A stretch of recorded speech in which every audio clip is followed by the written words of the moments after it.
Dennis, ipaliwanag mo sa amin ang mga totoong nangyari. Ang pangit ng bruhang to. Ew. Si Bulalord may sala. Niyaya ko si Bong sa kondo para kumain ng bubog at bumbilya. Pero itong gagong to, gusto kainin blade. So ang sinasabi mo, si Bulalord kasama sa panggugulpe, tama ba? Ang hapdi mo sa mata. Ugh. Opo, may ebidensya ako. Nakunan siya sa CCTV camera. Parang ang gago eh. Bumabati sa mga kamag-anak niya eh. Wala namang audio yun. Ito po ang aking katibayan.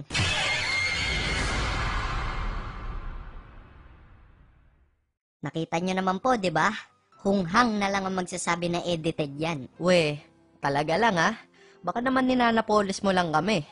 Di mo ba ginamit yung pepe mo para pumunta siya? Hindi. Ano to, Pokeball? Kaya nung uminit yung ulo niya, ayun, si Bong ang napagdiskitahan niya.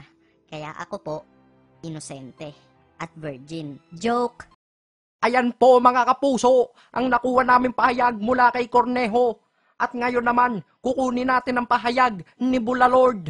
Bulalord, and into the home stretch it's still wind blown followed now by silver story on the outside, and by the rail it's still materiales fuertes, and down the straight they go it's still wind blown followed now by silver story on the outside, and finally, Bulalord, pasok! Teka, time first. Alas 5 pumunta ako.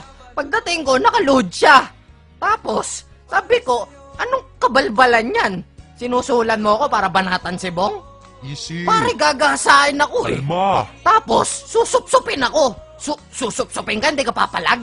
Masarap yun. Eh, may kaiba tayo. Huwag mo kay tulad sa'yo, pare. Mabait ako, tanong mo pa kay ano. Susup-supin ka na, Eto, ayaw huwag mo niyong pa. tutularan tong gagon to, ha.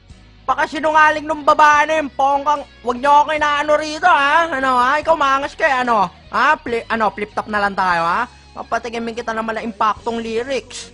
May ebidensya din ako, oh.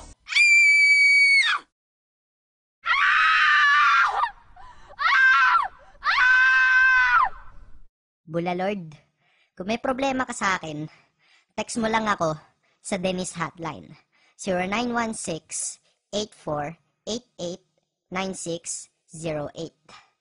Punta ka lang dito sa kondo at magdala ka ng foods.